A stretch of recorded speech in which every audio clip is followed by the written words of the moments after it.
Sülemeyeceğim sansın islah suyumuz. Bizde adısı o dolayınında islah su. Sansın pak. Su islah içeriz.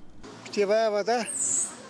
Su içmek için bizde. Ben beğenirim, pınardan içmeyerim. Krandan biraz xlorkaya getirir ama var nice kullanma. Suyu içeriz, islahı var. Ну, спасибо, что есть.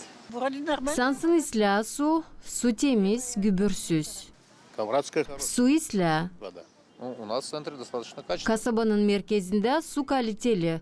Kurt yoktur gördüğüm. Вода хорошая. Ben su satın alırım. Светлым. Svetli da su islah ama biz hep o kadar pınardan kullanırız. Не знаю, я вообще-то не из Камрата. Su kışın ta islah, şimdi değil pek iyi. Şimdi onu yok nice içme. O kadar kokar hani dişlerini paklayamıyorsun. İslahı pınarda makar su var. Очень.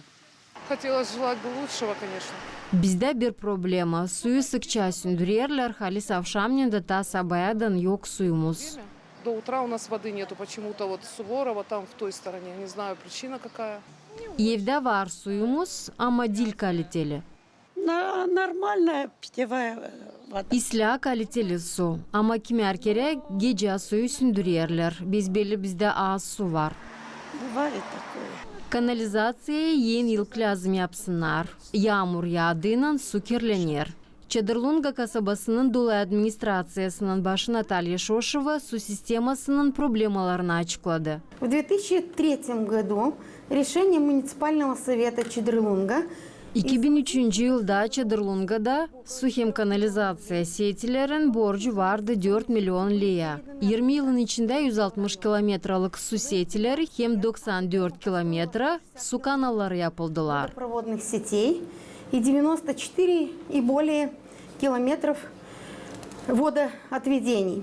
Suyun vermesinde en kötü durum Balkaneş dolayında söyledi Balkaneş'in dolu administrasyasının başı Ivan Kretsu. И всех, если взять районов моих коллег, Hepsi dolaylardan en kötü su durumu Balkaneş dolayında. Yaşayanların 65%'ında su Balkaneş kasabasında var. Kalan yaşayanlarda yok su. имеет город Вулканеште, значит, остальные жители не имеют подачи к воде.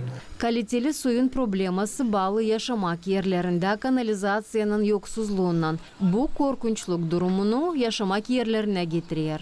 Они плюс-минус у нас идентичные в каждом районе. İsterim belli etmeni bugünkü güne problema su hem kanalizasya setilerine bağlı büyük bir problema. O regionun kuvvetlerine dini ilk yerde duruyor. В регионе, в Гагузе в целом, которые необходимо решать сообща. Cümle kanalizasya sistemalarına kim bağlı? O devletin merkez yaşamak yerleri. Moldova'da yaşayanların sadece 77% kanalizasyayla kaplı. Gagauzya'da bu sayı 28% kuruyor.